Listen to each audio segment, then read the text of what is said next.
Hi everyone, मैं रोहन यादव आप सभी का एक बार फिर से अपने यूट्यूब चैनल पर आप सभी लोगों का स्वागत करता हूं।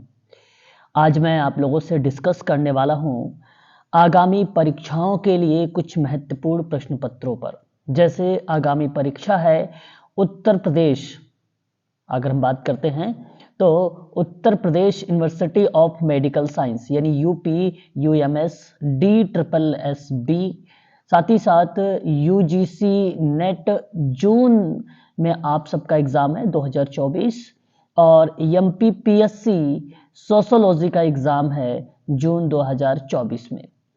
इसके संबंध में मैं अपने YouTube पे आप सभी लोगों की ऑनलाइन क्लासेस प्रोवाइड कराता हूँ। एमपीपीएससी समाजशास्त्र पर बेसिकली बेस्ड है, अलाइड सब्जेक्ट के रूप में सोशल वर्क को रखा गया है, तो भी इसकी क्लासेस मैं दोपहर को 1 बजे आप लोगों को प्रोवाइड कराता हूँ। पर डे आप सबकी क्लासेस चलती है। आज दोपहर की आप लोगों की 1 PM पे जो क्लास है वो यूनिट नंबर 6 है। चलिए हम बातचीत करते हैं। अगर आप यूजीसी नेट के स्टूडेंट हैं या आप DSSB के या एमपीपीएससी की अगर आप तैयारी कर रहे हैं तो उसके लिए आप हमसे संपर्क कर सकते हैं। ये मेरा नंबर है 8506031308 पर आप हमें कॉल भी कर सकते हो और व्हाट्सएप के माध्यम से भी जानकारी प्राप्त कर सकते हो। यूजीसी नेट जून 2024 की ऑनलाइन क्लासेस है। इस समय नया बैच है आप सबके लिए, यूनिट नंबर 10 आप लोगों पर बातचीत हो रही है। कल हम लोग बात कर रहे थे संयुक्त राष्ट्र सम्मेलन पर और आज हम उसी के आगे बात करेंगे शाम को 7 बजे। DSSB के बारे में मैंने कल आप लोगों को कुछ योजनाएं और साथ ही साथ मैंने अधिनियम को रिलेट करते हुए आप लोगों को दिव्यांगता के क्षेत्र में कुल 9 एजेंसियों पर उसके फुल फॉर्म, साथ में उसका कहाँ पर स्थापना हुई है वो और डेट पर मैंने कल आप लोगों से बात करते हैं। तो DSSB सोशल वेलफेयर ऑफिसर की एग्ज़ाम जो है आगामी परीक्षाओं में देखने को मिलेंगे। इसका जो समय है शाम को ही 8:30 बजे से आप लोगों को प्रोवाइड कराया जाता है।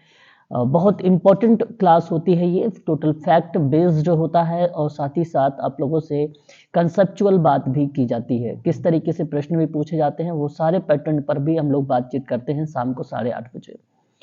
एमपीपीएससी सोशोलॉजी की है, ये दोपहर की क्लासेस है, समय इसका 1 PM है, समाजशास्त्र पे टोटली बेस्ड है। यूजीसी के लिए, DSSB के लिए, एमपीपीएससी के लिए जो हमारी सर्विसेज है आप देख सकते हैं, एवरीडे लाइव क्लासेस आप लोगों को गूगल मीट पे प्रोवाइड कराई जाएगी, रिकॉर्डेड क्लासेस रहेगी। अगर आप नहीं देख पाते हैं तो आप रिकॉर्ड क्लासेस यूट्यूब पर देख सकते हैं। रिकॉर्डेड क्लासेस प्राइवेट होती है हमारी, है ना। मैं जिन बच्चों को लिंक प्रोवाइड कराता हूँ वही बच्चे इस क्लासेस को देख सकते हैं। यूनिट वाइज PDF और मॉक टेस्ट आपको टेलीग्राम पर प्रोवाइड कराया जाएगा। टेलीग्राम चैनल भी प्राइवेट है। शॉर्ट नोट्स भी आप लोगों को बनवाए जाते हैं और प्रोवाइड भी कराया जाता है। PYQ प्रीवियस ईयर के जो क्वेश्चन पेपर है 2004 से लेकर 2023 तक के, इन सभी प्रश्न पत्रों पर हम लोग व्याख्या सहित चर्चा करते हैं। सोशल वर्क के टेस्ट सीरीज भी इस बार अवेलेबल कराया गया है। यूजीसी नेट जून की एग्जाम की जो 2024 में एग्जाम है उसकी अगर ऑनलाइन क्लासेस आप परचेज करते हैं सोशल वर्क में तो इसकी फीस 4000 रखी गई है। और DSSB सोशल वेलफेयर ऑफिसर की अगर आप तैयारी कर रहे हैं तो इसकी फीस 1500 रुपये रखी गई है। एमपीपीएससी सोशोलॉजी में अगर हम बात करते हैं आप लोगों से, इसकी फीस 2500 रुपये में आप लोगों को प्रोवाइड कराई जा रही है। इसमें सारी चीज़ें आप लोगों को दिया जा रहा है। अधिक जानकारी के लिए मैंने आप लोगों को बताया है, ये नंबर है, इस नंबर पे आप हमसे संपर्क कर सकते हैं। आप या तो डिस्क्रिप्शन में जाइए नीचे, वहां पर भी आपको पूरी डिटेल हमारी मिल जाएगी। और चलिए शुरुआत करते हैं हम प्रश्न पत्रों पर। मैंने आप लोगों से बताया था कि 1 से लेकर 50 क्वेश्चन तक एक PDF है और लास्ट वीडियोस भी मैंने आप लोगों को वहां पे पब्लिक किया था और प्रोवाइड भी कराया था। तो ये भी क्लास पब्लिक है। बाकी जो क्लासेस है दोपहर की 1 PM, शाम को 7 बजे जो चलती है हमारी पर डे क्लासेस, वो प्राइवेट होती हैं। वो उन्हीं बच्चों को प्रोवाइड कराई जाती है जो बच्चे क्लासेस परचेज करके ग्रुप में ज्वाइन हैं। तो क्वेश्चन नंबर 51, निम्नलिखित में से एक एकल अभिभावक परिवार में मौजूद नहीं है। सवाल हमारे सामने है, one of the following is not present in single parent families. तो मैं आपको बताना चाहूंगा कि रिश्तेदारी संबंध यानी किंग रिलेशनशिप शामिल है। स्टेप रिलेशन, देखो स्टेप, यहाँ पे स्टेप मतलब सौतेला एक प्रकार को रिप्रेजेंट किया जाता है। गूगल ने यहाँ पे कदम लिख दिया है, ठीक है। तो स्टेप रिलेशनशिप बेसिकली ये एकल अभिभावक परिवार में ये भूमिका नहीं निभाता है, स्टेप वाली, ठीक है, स्टेप इसमें नहीं पाए जाते। माता पिता का रिश्ता में अगर हम बात करते हैं तो ये चीज़ें महजूद है present in single parents family, and जैविक संबंध जिसको बायोलॉजिकल रिलेशनशिप कहते हैं ये भी महजूद है। बट स्टेप रिलेशनशिप यहाँ पे भूमिका नहीं निभाता है, इसलिए option number B is the right answer होगा करेक्ट जवाब। क्वेश्चन नंबर नेक्स्ट पर बात करेंगे। इस क्वेश्चन की पीडीएफ मैं अभी आप लोगों को प्रोवाइड करा दूंगा, ठीक है। अगला क्वेश्चन कहता है कि मानव जीवन सबसे अधिक प्रभावित होता है, मानव जीवन सबसे अधिक प्रभावित होता है, ये आपके सामने जवाब है। ह्यूमन लाइफ इज मोस्टली, है ना, इन्फ्लुएंस्ड बाय फ्रेंड, है ना, ये फ्रेंड है। उसके बाद अगर हम बात करते हैं तो फैमिली यानी परिवार, उसके बाद अगर हम लोग बात करते हैं तो स्कूल, एंड ऑप्शन हमारे सामने एक सहकर्मी है। सहकर्मी को हम लोग अगर हम बात करते हैं पीयर ग्रुप में भी एक प्रकार से रिप्रेजेंट कर सकते हैं, या समूह के रूप में भी सहकर्मी को प्रदर्शित कर सकते हैं। परंतु सवाल है human life is mostly influenced by, यानी आप कह सकते हो कि मानव जीवन का सबसे अधिक प्रभावित क्या कर सकता है, तो वो फैमिली कर सकती है, और ऑप्शन नंबर आपका यहाँ पर B is the right answer होगा करेक्ट जवाब। सवाल को बड़े ध्यान से करिए क्योंकि ये फैक्ट वाले प्रश्न हैं, DSSB के लिए इंपॉर्टेंट है, साथ ही साथ आगामी परीक्षा यूपी UMS के लिए भी इंपॉर्टेंट है ना, चाहे वो एम्स का तो टोटल सिलेबस ही बेस्ड है यूपी UMS पर, है ना। क्वेश्चन नंबर 53, किशोर अपराध को मुख्यतः रोका जा सकता है, ठीक है, किशोर अपराध को रोका जा सकता है, यानी juvenile crime can be prevented, एक प्रकार से हम इसको रोक सकते हैं मेनली बाय, किसके द्वारा आप रोक सकते हो, good parenting and family support, यानी अच्छा पालन पोषण एवं परिवार का समर्थन, बिल्कुल सही जवाब, यही ऑप्शन आपका करेक्ट जवाब हो गया। पीयर प्रेशर्स, बेसिकली साथियों का दबाव से नहीं हो सकता, माता पिता द्वारा अप्रतिबंधित स्वतंत्रता भी यहाँ पे नहीं रिप्रेजेंट करेगी, और साथ ही साथ अगर हम बात करें परिवार द्वारा अत्यधिक भोग भी आपको यहाँ पे गलत जवाब हो जाएगा, और ऑप्शन नंबर आपका यहाँ पे करेक्ट जवाब सही माना जाएगा कि किशोर अपराध को मुख्यतः हम रोक सकते हैं अच्छा पालन पोषण और परिवार के समर्थन के माध्यम से। सही जवाब पहला ऑप्शन है। क्वेश्चन नंबर नेक्स्ट कहता है कि निम्नलिखित में से एक किशोर आवासीय संस्था में सामाजिक कार्यकर्ता का कार्य नहीं है। अब आपका वहां पे ढूंढना है कि आपका कार्य कौन सा नहीं है। तो one of the following is not the functions of social worker in a juvenile residential institute, है ना। तो आवासीय संस्था में सामाजिक कार्यकर्ता का जो टास्क है वो नहीं रिप्रेजेंट किया गया है, ये हमको ढूंढना है। देखिए प्रशासन का कार्य है, एडमिनिस्ट्रेशन का कार्य माना जाता है सोशल वर्कर का, तो ये करेक्ट है। केस रिकॉर्ड बनाए रखने का भी कार्य है, मेंटेनिंग केस रिकॉर्ड्स भी आपका शामिल रहता है, एंड अदालत में मामलों की सुनवाई की बात भी किया जाए तो जैसे कोर्ट हियरिंग ऑफ केसेस की भी भूमिका सोशल वर्कर की होती है। लेकिन अगर आपसे किया जाए कि पब्लिश रिसर्च पेपर, क्या शोध पत्र प्रकाशित करता है, दैट इज नॉट करेक्ट जवाब। ऑप्शन नंबर यहाँ पर D is the right answer हो जाएगा। तो आप इस प्रश्न का जवाब जब भी दें कि एक किशोर आवासीय संस्था में सामाजिक कार्यकर्ता का कार्य कौन सा नहीं है, तो पब्लिशिंग रिसर्च पेपर नहीं है, बाकी सारे कार्य इसमें शामिल है, ठीक है। ऐसे ही आप लोग प्रश्नों को ध्यानपूर्वक देखें, बाकी इन सभी चीजों के बारे में आप लोगों से बातचीत भी कर रहा हूं शाम की क्लासेस में भी। क्वेश्चन नंबर 55, क्वेश्चन नंबर 55 कहता है निम्नलिखित में से कौन सा सामाजिक व्यक्ति कार्य की प्रक्रिया से अलग नहीं है। सवाल को समझिएगा अच्छे से। Question number 55, which one of the following is not a part of social case work process, है ना। तो सामाजिक व्यक्ति कार्य का प्रक्रिया से वो अलग कौन सा पार्ट दर्शाया है इसमें, तो ध्यान रखिएगा। यहाँ पे देखिए ट्रीटमेंट है यानी उपचार है, सोशल केस वर्क के प्रोसेस में काम किया। अब जानते हैं आप लोग, तो ये सिंपल सा है, अध्ययन है, निदान है, उपचार है, मूल्यांकन है, समाप्ति है, फॉलोअप है। ये तो स्टेप मैंने आप लोगों को कई बार बता चुका हूँ, उसी को रिलेट करके आप इस सवाल को सही कर सकते हो। तो जैसे अगर मैं बात करूँ, ट्रीटमेंट है, असेसमेंट है और अध्ययन यानी स्टडी है, लेकिन मैंने आप लोगों से सामग्री विश्लेषण के बारे में बात नहीं किया है, कंटेंट एनालिसिस के बारे में बात नहीं किया है, इसलिए ऑप्शन नंबर डी करेक्ट होगा कि is not a part of social case work process. सामाजिक व्यक्ति कार्य में आपका सामग्री विश्लेषण का पार्ट नहीं आता है, इसलिए ऑप्शन नंबर यहाँ पे डी वाला करेक्ट जवाब हो जाएगा। Question number next, question next है 56, जन शिक्षण संस्थान का कार्यक्रम। हमें बताना है कि जन शिक्षण संस्थान इज द प्रोग्राम ऑफ, अब ये प्रोग्राम या कार्यक्रम किसके माध्यम से हो रहा है, तो मैं आप लोगों को कहूंगा कि ministry of human resources development, और सही जवाब ऑप्शन नंबर सी को अगर आप देखिए, मानव संसाधन विकास मंत्रालय is the right answer, option number C is the correct जवाब। क्वेश्चन नंबर 57 की समाज के कमजोर वर्गों के लिए प्रदान की जाने वाली सेवाएं क्या कहलाती हैं। अगला सवाल हमारे सामने है, सर्विसेज है ये, और प्रोवाइडेंट फॉर वर्ग जो है वीकर सेक्शन, वीकर का मतलब एक प्रकार से कमजोर वर्ग होते हैं सेक्शन के, है ना, जो कमजोर वर्ग के लोग हैं, है ना, जो कमजोर वर्ग के लोग हैं, उनमें आप लोगों से बताया कि वो जो प्रदान की जाने वाली सेवाएं हैं, उन सेवाओं को आप क्या कहेंगे, क्या सामुदायिक सेवाएं कहेंगे, कम्युनिटी सर्विसेज कहेंगे, नो गलत जवाब। क्या आप वॉलेंट्री सर्विसेज कहेंगे, नो गलत जवाब। क्या आप लोक कल्याण सेवाएं कहलाएंगे, पब्लिक वेलफेयर जो है सर्विसेज कहेंगे, नो ये भी गलत जवाब। Weaker sections of the society और कॉल्ड, इस पर हमें बात करनी है, सर्विसेज प्रोवाइड करा रहा है ना, तो इसके लिए बेसिकली समाज कल्याण सेवाएं हैं, option number D is the right answer होगा। और मैं आप लोगों से जो क्लासेस चल रही है शाम को 8:30 बजे वाली, उसमें ये टॉपिक पर बातचीत इस समय चल भी रही है, आज उसकी दूसरी क्लास है। आगे बात करते हैं question number next, Louis Braille दिवस कब मनाया जाता है। 5 जनवरी गलत जवाब, ये बेसिकली 4 जनवरी को मनाया जाता है। लुइस ब्रेल दिवस जो है 4 जनवरी, ऑप्शन में किसी में नहीं दिया गया, ये ऑप्शन थोड़ा सा गलत आ गया है, ठीक है, यहाँ पे आप लोग मेंशन कर लीजिए 4 जनवरी को मनाया जाता है लुई ब्रेल दिवस, ठीक है। और बात करते हैं क्वेश्चन नंबर 59, सामाजिक नीति का संस्थागत पुनर्वितरण मॉडल किससे संबंधित है। Very very most important IMP questions, आगामी जितनी भी परीक्षाएं सोशल वर्क की होती हैं, ऐसे परीक्षाओं में सवाल हमें देखने को मिलता है। तो ये बेसिकली इंस्टीट्यूशनल एक प्रकार का मॉडल है, संस्थागत पुनर्वितरण का मॉडल है। इसके संबंध में वेलफेयर स्टेट की भूमिका आती है, और मैं आप लोगों से कहूंगा कल्याणकारी राज्य को आप लोग उस पर रट्टा मान लीजिए कि संस्थागत पुनर्वितरण मॉडल किससे संबंधित है, तो वेलफेयर स्टेट से संबंधित है, कल्याणकारी राज्य से संबंधित है, और इसका सही जवाब यही ऑप्शन माना जाएगा, ठीक है, option number D is the right answer, option number D में दिया गया है कल्याणकारी राज्य।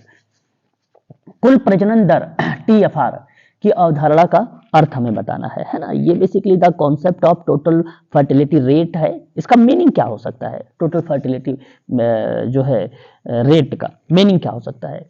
क्या आप एक वयस्क महिला द्वारा उसके जीवन काल के दौरान पैदा हुए बच्चों की औसत संख्या को बताएंगे आप। Basically the average number of childrens born to an adult woman during her lifetime, that is गलत, यानी रॉन्ग जवाब इसका है। ये TFR की अवधारणा नहीं है। एक वयस्क पुरुष के उसके जीवन काल के दौरान पैदा हुए बच्चे का औसत काल, ये भी गलत जवाब हो जाएगा आपका, ऑप्शन नंबर बी। एक परिवार में पैदा हुए बच्चे की औसत संख्या में भी गलत जवाब हो जाएगा। बिल्कुल यहाँ पे जनसंख्या में औसत वृद्धि दर जो होती है, ये कॉन्सेप्ट है टोटल फर्टिलिटी रेट का, है ना। तो मैं कहूंगा कि the average rate of growth of population, option number D is the right answer होगा। अगला सवाल, निम्नलिखित में से कौन सा गेस्टाल्ट थेरेपी से संबंधित है। Very very most important questions, और ये आगामी परीक्षा यूपी यूएमएस और DSSB के स्टूडेंट इस प्रश्न को खासकर ध्यान रखें। तो क्वेश्चन है कि who among the following is associated with gestalt therapy. Pulse and pulse का नाम आता है, और ये पल्स एंड पल्स का मतलब ये है कि एक पिट्स पल्स है, एक लोरा पल्स है, इनकी भूमिका गेस्टाल्ट थेरेपी में आती है, इसलिए option number C is the right answer, correct जवाब होगा।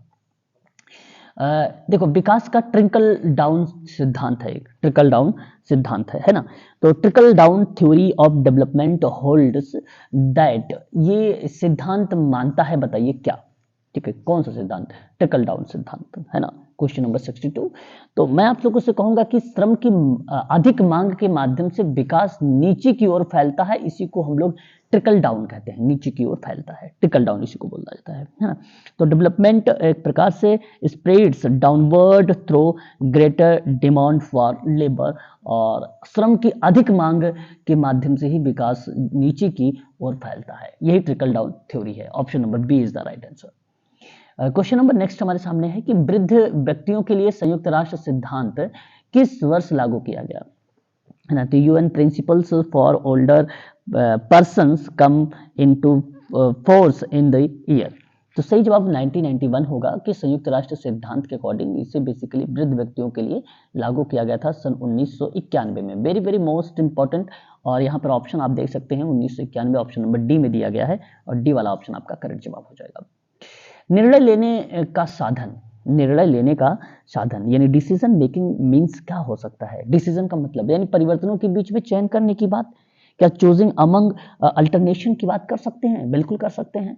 विकल्पों में चयन करने की बात अगर हम करते हैं, क्या आप कर सकते हैं चूजिंग अमंग अल्टरनेटिव्स की लेकर? बिल्कुल ये भी करेक्ट हो जाएगा। और आवंटन के लिए चयन करना ये भी करेक्ट होगा। उपर्युक्त करेक्ट जवाब ऑप्शन नंबर डी होगा। निर्णय लेने के साधन में परिवर्तन के बीच चयन करना, विकल्पों के बीच में चयन करना और आवंटन के लिए चयन करना, ये सभी करेक्ट जवाब हैं option number D. Question number 65, निम्नलिखित में से कौन सा समूह कार्य का सिद्धांत नहीं है? ग्रुप वर्क का थ्योरी नहीं है। आपको मैंने एचबी टेकर के थ्योरीज के प्रिंसिपल्स के बारे में पढ़ाया है और प्रिंसिपल्स अगर आपको पता है तो यहाँ पे कहा है कि बताइए which of the following is not a principles of group work. तो देखो, एक तो प्रोग्रेसिव प्रोग्राम एक्सपीरियंस है, प्रगतिशील कार्यक्रम अनुभव है। दूसरा स्पेसिफिक ऑब्जेक्टिव है, ये भी करेक्ट हो जाएगा। और ग्रुप एक्सपेरिमेंट, देखो यहाँ पे एक प्लानिंग की बात है, समूह प्रयोग परियोजना ये नहीं है, ठीक है। तो option number C is the right answer होगा। देखिए सतत मूल्यांकन, कंटिन्यूअस इवैल्यूएशन भी है। ऑप्शन नंबर जो सी है ये ग्रुप वर्क का प्रिंसिपल्स नहीं है। ऑप्शन नंबर सी करेक्ट जवाब होगा। एचबी ट्रेकर के कुल टोटल 10 सिद्धांत है, मैंने आप लोगों को बताया भी है। 66, टीम निर्माण समूह क्या हो सकता है? टीम बिल्डिंग एक इन्वॉल्व करना है आपको, उसके अंतर्गत क्या क्या चीजें आप शामिल करना उचित समझेंगे। तो टीम के सभी सदस्यों को पहचानना बहुत ज्यादा इंपॉर्टेंट हो जाएगा यहाँ पे। तो recognize all the member of the team, है ना, ये टीम बिल्डिंग एक प्रकार से इन्वॉल्व करता है, यानी टीम निर्माणों को शामिल करता है। तो option number C is the right answer, इसका करेक्ट जवाब होगा। क्वेश्चन नंबर 67, महिला स्वयं सहायता समूह का अंतिम लक्ष्य क्या हो सकता है ना? तो देखिए ये एक प्रकार से अल्टीमेट गोल है जो women's help self help group को रिलेट कराता है एक प्रकार से, है ना। तो सवाल तो यही है कि महिला स्वयं सहायता समूह का अंतिम लक्ष्य है तो क्या हो सकता है? एम्पावरमेंट हो सकता है। और एम्पावरमेंट का मतलब क्या है? सशक्तिकरण। सॉरी। तो महिला स्वयं सहायता समूह का अंतिम लक्ष्य क्या हो सकता है? पैसे की बचत होगी क्या? गलत जवाब। ऋण देना लेना गलत हो गया। परिक्रमे जिसे परिक्रामी निधि प्राप्त करना, है ना। गेटिंग एक प्रकार से रिवॉल्विंग फंड होता है ये, जो कि ऑप्शन गलत है। और करेक्ट जवाब यहाँ पे सशक्तिकरण, empowerment, option number D is the right answer होगा। Ultimate goal women's self help group is सशक्तिकरण, एम्पावरमेंट। एमडीपी का पूरा नाम बताना है। एमडीपी का पूरा नाम मतलब the full form of MDP is क्या हो सकता है? क्या मीन डेमोक्रेटिक पार्टिसिपेशन होगा?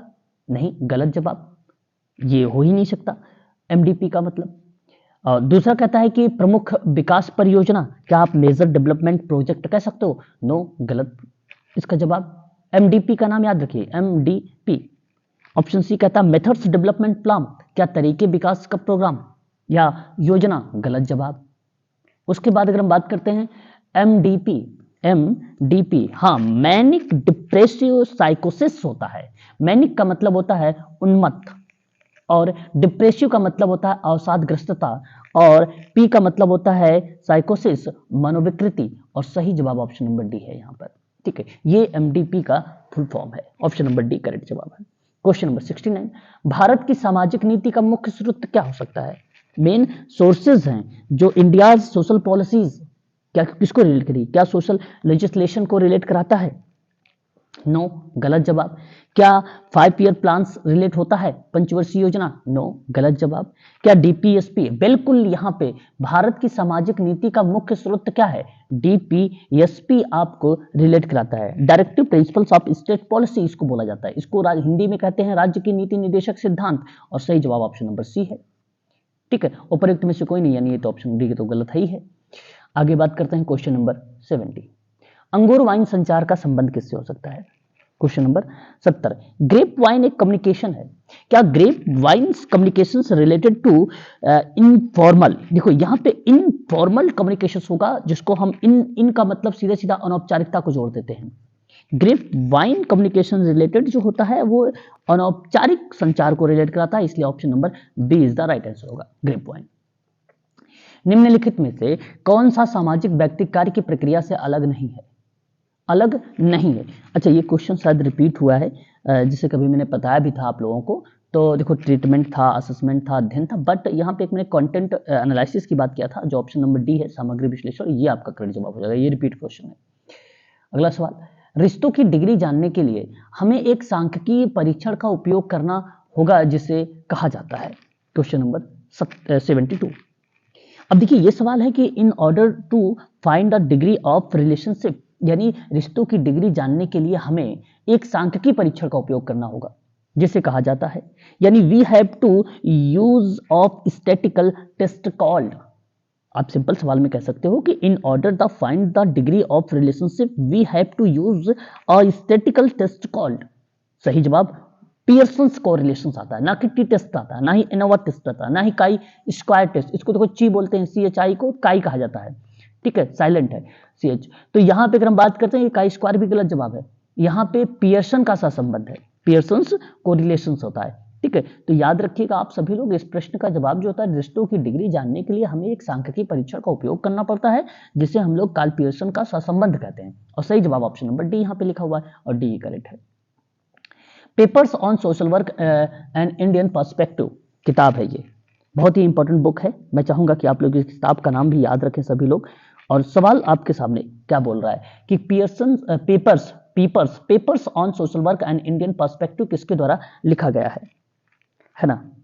अब देखो ये बेसिकली TISS में किताब थी, ये TISS के द्वारा निकाली गई और गौरी रानी अगर हम बात करें बनर्जी का नाम आता है, गौरी रानी बनर्जी का नाम आता है। इस चीज को आप लोग जरूर ध्यान रखिएगा, बहुत ही फेमस किताब रही है ये।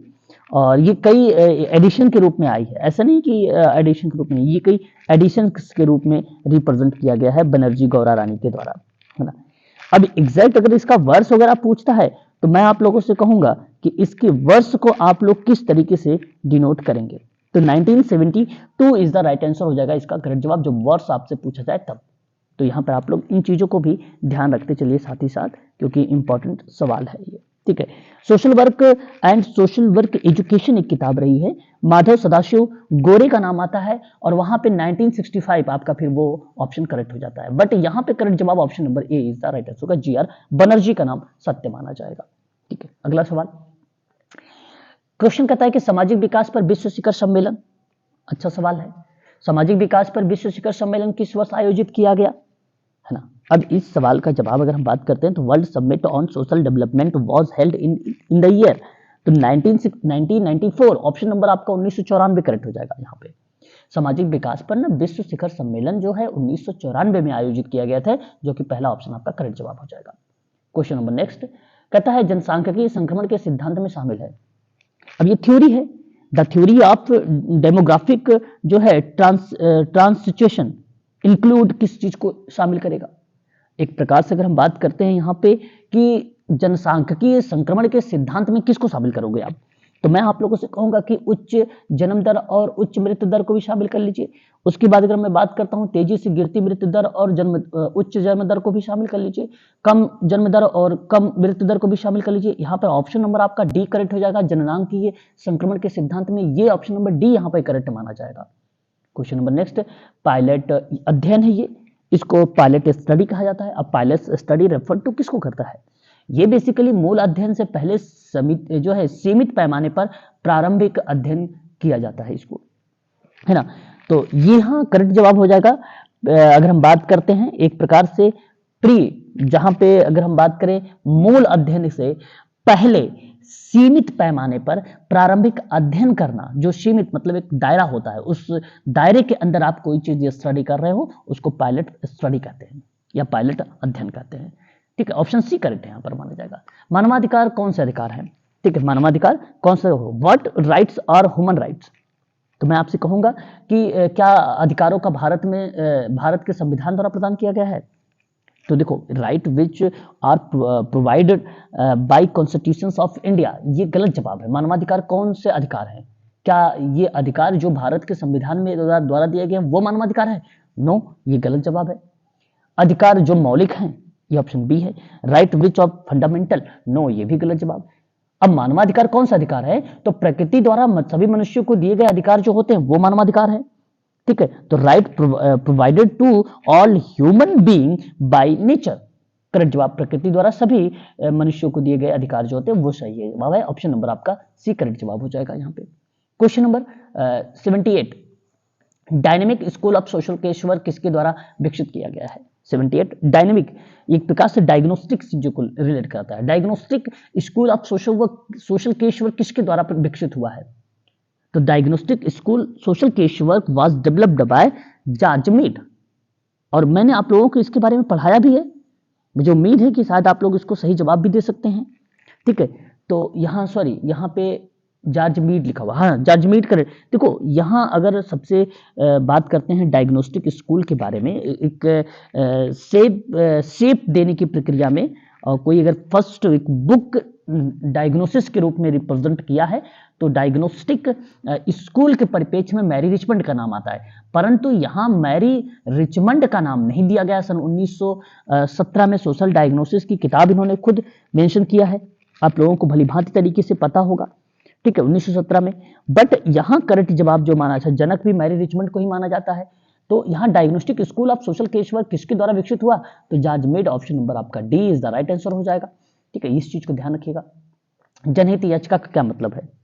पब्लिक जो है interest legislation refer to represent करता है गैर सरकारी संगठन और मीडिया की मदद से समाज के गरीब, जरूरतमंद और कमजोर वर्गों के लिए न्याय प्रदान करना। Option number C is the right answer होगा। ये बेसिकली पब्लिक इंटरेस्ट, यानी एक प्रकार से आप क्या बोल सकते हो इसको, जनहित याचिका का मीनिंग।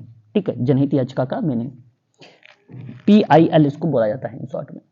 पाउले फ्रेरे के बारे में मैंने आपको पढ़ाया भी है। पाउले फ्रेरे का दृष्टिकोण संक्षेप में इस प्रकार से कहा जा सकता है, आप बता सकते हैं। Paulo Freire approach could be briefly stated as, आप रिप्रेजेंट कर सकते हैं लोगों के साथ क्रिया और प्रतिबिंब प्रक्रिया को ही हम लोग पाउले फ्रेरे का दृष्टिकोण को संक्षेप में बता सकते हैं, चैतन्यकरण को, या आप शुद्धिकरण या शुद्धिमतीकरण, ये सोशल एक्शन का पार्ट है। ऑप्शन नंबर आपका अगर हम बात करते हैं तो सी इज द राइट आंसर, यहाँ पे करेक्ट जवाब हो जाएगा। अगला सवाल हमारे सामने है कि निम्नलिखित में से कौन सा सामाजिक प्रक्रिया का नहीं है पार्ट? अब आपको बताना है कि which of the following is not a social process, और सही जवाब अगर मैं बात करता हूं तो देखो आवास है, संस्कृतिकरण है, सामाजिक प्रक्रिया का पार्ट के अंतर्गत हमें बात करनी है। ठीक है, यहाँ आत्मसातीकरण भी है। विनाश एक शब्द यहाँ पर देख रहे हैं, विनाश रिप्रेजेंट नहीं करता, इसलिए ऑप्शन नंबर आपका करेक्ट जवाब सी होगा। ठीक है, सवाल क्या था? सवाल है कि निम्नलिखित में से कौन सी एक सामाजिक प्रक्रिया नहीं है, तो विनाश नहीं है, बाकी सारी प्रक्रिया मानी जाएंगी। क्वेश्चन नंबर 82, निम्नलिखित में से कौन सा सही नहीं है? आपको सॉरी कौन सा सही है, सही मिलान है, आपको कौन सा सही मिलान को रिप्रेजेंट करना है इसमें। देखिए सही मिलान, जुवेनाइल जस्टिस एक्ट क्या 1985 है, 1986 है, तो ये गलत हो गया। अस्पृश्यता अपराध अधिनियम 1955 की है, ये भी गलत हो गया। दहेज प्रतिषेध अधिनियम, ये भी गलत हो जाएगा आपका। कारखाना अधिनियम आपका करेक्ट हो जाएगा जो 1948 का है। Option number D is the right answer होगा। क्वेश्चन नंबर 83, भारत में पंचायती राज संस्थानों में निम्नलिखित में से एक को जन्म दिया है। ठीक है, Panchayati Raj institute in India have brought about one of the following. मैंने आप लोगों से इसका यूनिट नंबर 6 पर बात कर रहा हूं इस समय दोपहर की क्लास में 1 बजे। ठीक है, तो भारत में पंचायती राज संस्थानों में निम्नलिखित में से एक को जन्म दिया है, तो किसको जन्म दिया है? क्या अस्पृश्यता का उन्मूलन को? नहीं। दलित वर्गों की भूमि स्वामित्व को? नहीं। ग्राम शासन में कमजोर वर्गों को औपचारिक प्रतिनिधित्व पर बात किया है। शिक्षा के प्रसार पर भी बात नहीं किया। ऑप्शन नंबर सी आपका करेक्ट हो जाएगा। Panchayati Raj institute is India have brought about one of the following. ठीक है, रिलेट अगर कराता है यहाँ पे representations of weaker sections in village governance, यानी ग्राम शासन को। Option number C is the right answer. ग्राम शासन में कमजोर वर्गों की जो औपचारिक प्रतिनिधित्व है उसको रिप्रेजेंट करता है Panchayat Raj institute. Question number next 84, social group work a helping process है। अब ये आपको बताना है कि who is the author of the book social group work. ठीक है, आ हेल्पिंग प्रोसेस की पुस्तक किसके द्वारा लिखी गई है? और आप पता होगा गेशल कोनफ्का का नाम 1963 में ये किताब आई थी। कब आई थी? 1963 में आई थी गेशल कोनफ्का का। अब गेशल कोनफ्का का नाम कहां पर मिलेगा? यहाँ पर ऑप्शन नंबर डी में मिलेगा। यह ऑप्शन आपका करेक्ट जवाब माना जाएगा। ठीक है, नेक्स्ट सवाल, सामाजिक विधान का उद्देश्य क्या हो सकता है? सोशल यानी the objective of social legislation का मीनिंग क्या हो सकता है? बेसिकली मौजूदा जरूरतों और मौजूदा कानूनों के बीच में अंतर को पटाने के लिए। बेसिकली अगर हम बात करते हैं to bridge to gap between current current need to existing law है ये एक प्रकार से। ऑप्शन नंबर आपका अगर हम बात करते हैं वो बी वाला ऑप्शन आपका करेक्ट माना जाएगा। ये उद्देश्य माना जाता है सोशल लेजिस्लेशन का, सामाजिक विधान का उद्देश्य। Option number B is the correct जवाब कि मौजूदा जरूरत और मौजूदा कानून के बीच में अंतर पाटने का काम करता है। ठीक है, पाटने का कार्य करता है, ये बात ध्यान रखिएगा। क्वेश्चन नंबर नेक्स्ट, दमित विचारों का सूक्ष्म वस्तुओं के रूप में प्रकट होना क्या कहलाता है ना। क्वेश्चन नंबर जो है 86 है, तो सही जवाब हो जाएगा यहाँ पे सब्लिमेशन। सब्लिमेशन को बोला जाता है ऊर्ध्वपातन। ठीक है, ऊर्ध्वपातन। Option number A is the correct जवाब। Question number 87, looking glass self की अवधारणा किसने दिया है। सिंपल सवाल है, मैंने पहले भी बता रखा है कि हु है जो है क्वेश्चन नंबर 87 में कि who gave the concept of looking glass self के बारे में। C.H. कूले यानी चार्ल्स हटन कूले का नाम आया था 1909 में। उसके बाद सामाजिक कार्य अनुसंधान में परिवर्तनों का संचालन का अर्थ क्या हो सकता है ना। परिवर्तनों का संचालन का अर्थ क्या बन सकता है, तो चरों के मापन के योग्य बनाना। ऑप्शन नंबर बी आपका यहाँ पे करेक्ट हो जाएगा। क्वेश्चन नंबर 89, निम्नलिखित में से कौन सा सही मिलान नहीं है। सही मिलान आपको नहीं, which of the following is not a correct matching नहीं दिया गया है। आर्य समाज में क्या स्वामी दयानंद सरस्वती का नाम आता है। आर्य समाज कौन सा सही मिलान नहीं है, तो ये तो सही मिलान है, तो इसलिए ये गलत है। ब्रह्म समाज राजा राम मोहन राय का है, सही है, इसलिए ये भी गलत यहाँ पे माना है क्योंकि क्वेश्चन करा नहीं है। ठीक है, प्रार्थना समाज की बात करते हैं तो रमाबाई रनाडे है ना। महादेव गोविंद रनाडे का नाम आता है यहाँ पर, ये सही है। Option number C is the right answer हो जाएगा 89 का। सोशल डायग्नोसिस पुस्तक किसके द्वारा लिखी गई थी। मैरी रिचमंड के द्वारा 1917 में लिखी गई है। ऑप्शन नंबर यहाँ पर पहला करेक्ट जवाब हो जाएगा। ठीक है, तो ये था सवाल जो मैंने भी आप लोगों से जिक्र किया है, और ये आगामी परीक्षा यूपी UMS के लिए है, और साथ ही साथ DSSB के लिए है, UGC नेट के लिए है। ठीक है, जून 2024 के एग्जाम के लिए, वहीं MPPSC के स्टूडेंट के लिए भी ये क्वेश्चंस थे। ठीक है, अगर आप मान लीजिए DSSB, UGC नेट या MPPSC की सोशल वर्क में ऑनलाइन क्लासेस लेना चाहते हैं तो आप हमसे संपर्क कर सकते हैं। 8506031308 पर आप हमें कॉल भी कर सकते हो और व्हाट्सएप के माध्यम से भी जानकारी प्राप्त कर सकते हो। आज के लिए बस इतना ही।